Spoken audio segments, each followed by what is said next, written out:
Let's take a look at number 41 in Essential Elements for Strings called Jingle Bells. And it's 4 lines long. In front of you, you see the violin music, but I am currently playing a viola. So it doesn't matter which one you're playing. All the lines are essentially the same just for your clef. So let's take a look at the very first line. So you see the first 2 measures are really repetitive, just 3 F sharps and a rest. And then the second 2 measures are a little more challenging in that you need to cross strings. So let's start the first line. We'll just warm up on the first 2 measures. Get your best position. Make sure that your wrist is up off of the instrument. Your instrument's up on your shoulder. And you've got a great bow hold. Here we go. Let's try it. 1, 2. First 2 measures.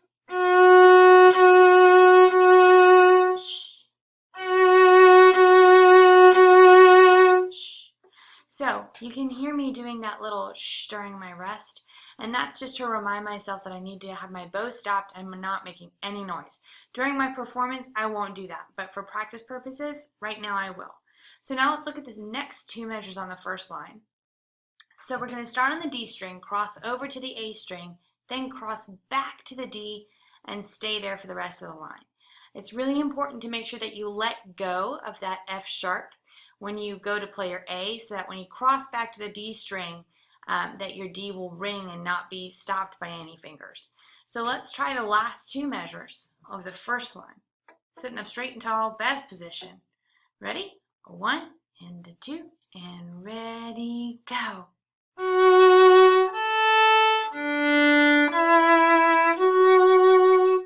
Okay, so make sure that when you're crossing your strings, you're really changing that elbow level so that you're not hitting other strings.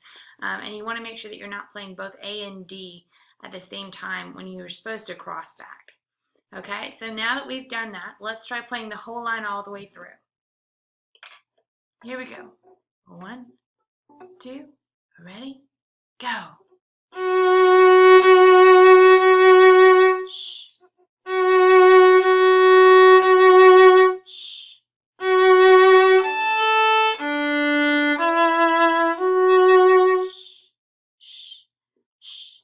All right, now again, remember, if you ever need to work on any of these again and you want to play with me on them, you can always stop the video and go back and replay it as many times as you like.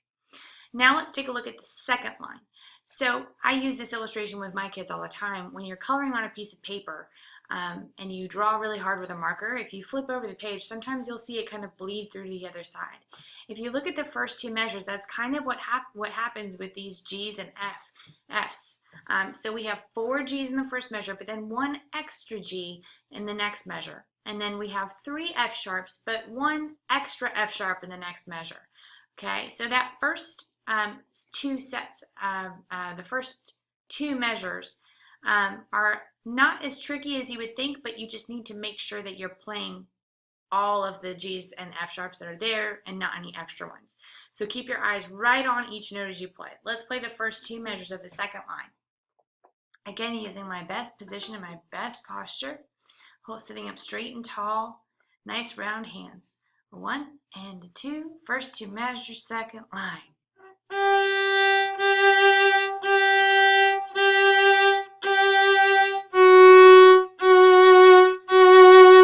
Okay, so now we're going to start the next 2 measures. And those next 2 measures are just a little tricky because we changed the pattern on the last measure.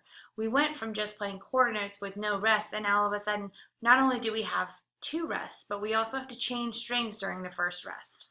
So for the first measure, we're just going to do 2, 1, 1, 2 for violins and violas, 3, 1, 1, 3 for cellos, and 4, 1, 1, 4 for basses. So again, this is not too challenging right here, but when we stick it all together, it can be.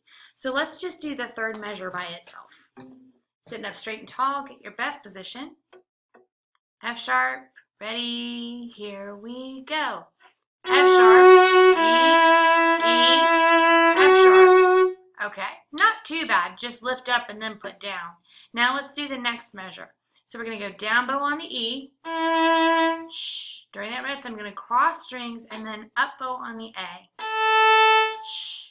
So make sure that you're changing during the rest and not when you should be playing another note. So let's try that whole second line now. 1, 2, ready, go.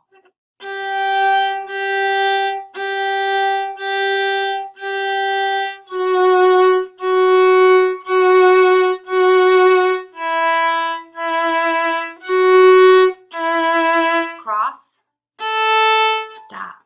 All right, now if you take a look at the third line, what does it look exactly like? Literally exactly like the first line. So we really don't need to do a whole lot of review, only in putting it together.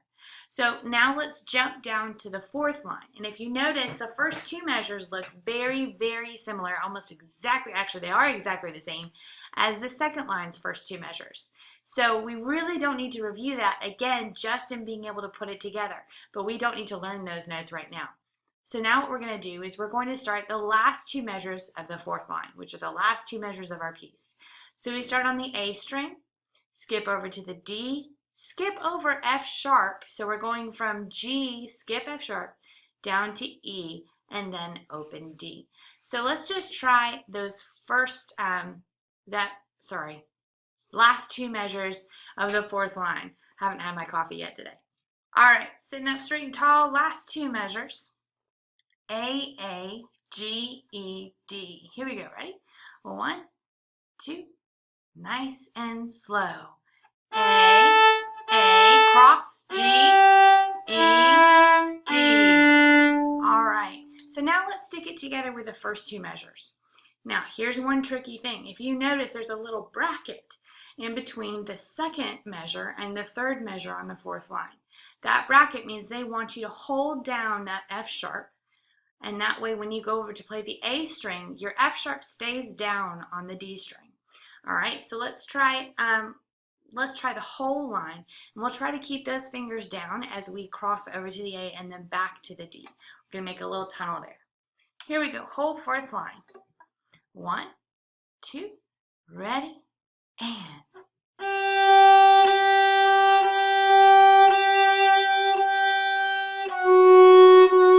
cross, hold it down.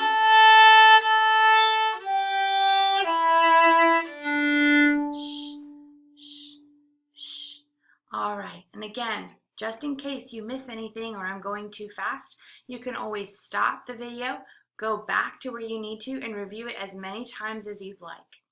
All right, now what we're going to do is we're going to try to put together the first two lines, and then we'll put together the second two lines. Again, we like moving from easy to hard, so we don't want to try the whole thing all at once. We're going to break it up into pieces. Here's the first two lines. Sitting up straight and tall, make sure you have a nice curved thumb and curved pinky on your bow. 1, 2, first line, here we go.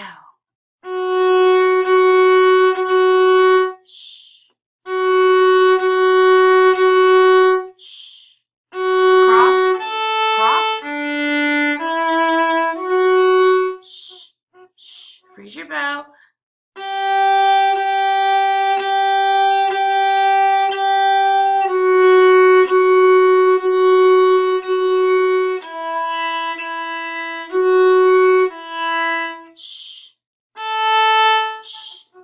Now, if you notice on the end of the second line, there's another one of those brackets. So we're going to hold down that E while we play the open A so that we can come back to the D string and still have that E down for F sharp.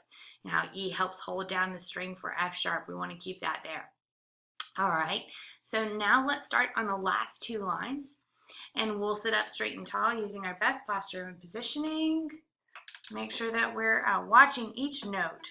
1, 2, third line, go.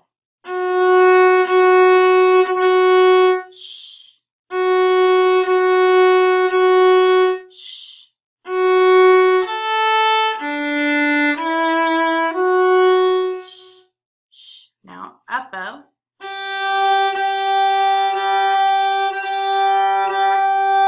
Hold down the F sharp.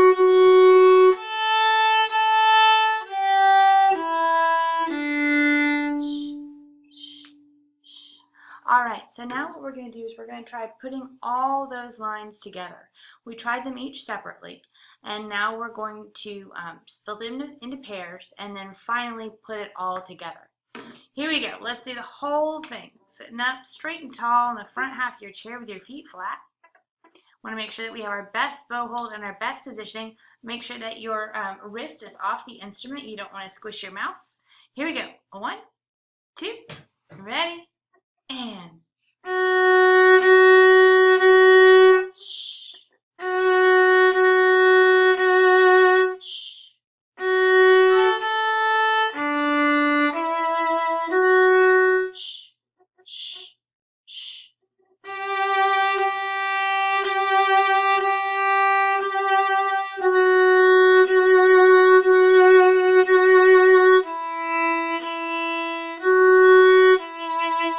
Hold it down.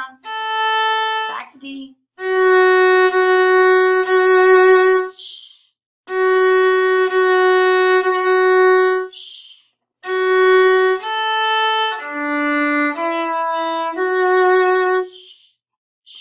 Down bow.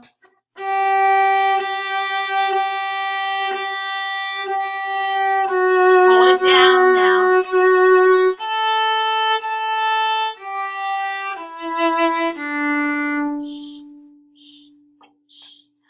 All right, well done. And again, just in case I move too fast, you can skip through this video and repeat whatever you need to as often as you like. And that's a really great way for you to review. And again, the same way that we did this in this video is a really great way for you to practice it at home. Remember, we have lots of different steps to try to get our music in the best shape it can be. First, we say our note names. Next, we say our finger numbers. Then we'll pizzicato. Finally, we'll shadow, and then last we'll arco. And again, when we do each of these steps, it's a really great idea to break them up into pieces, right? You can break it up into just one measure or maybe 2 measures together. Then stick 2 chunks together. Then maybe do the whole line. And then we can put lines together once we get them in place. And then finally the whole thing. So if you're working on one specific line, let's say that you've got line 1 through 3, awesome. Now it's time to add line 4. Don't forget to also practice coming from those other lines into that last line, right? We don't want to play them all separately and then not be able to play them together for our concert. So again, if you have any questions, you can contact me and I'd be happy to help you out. Have a great day.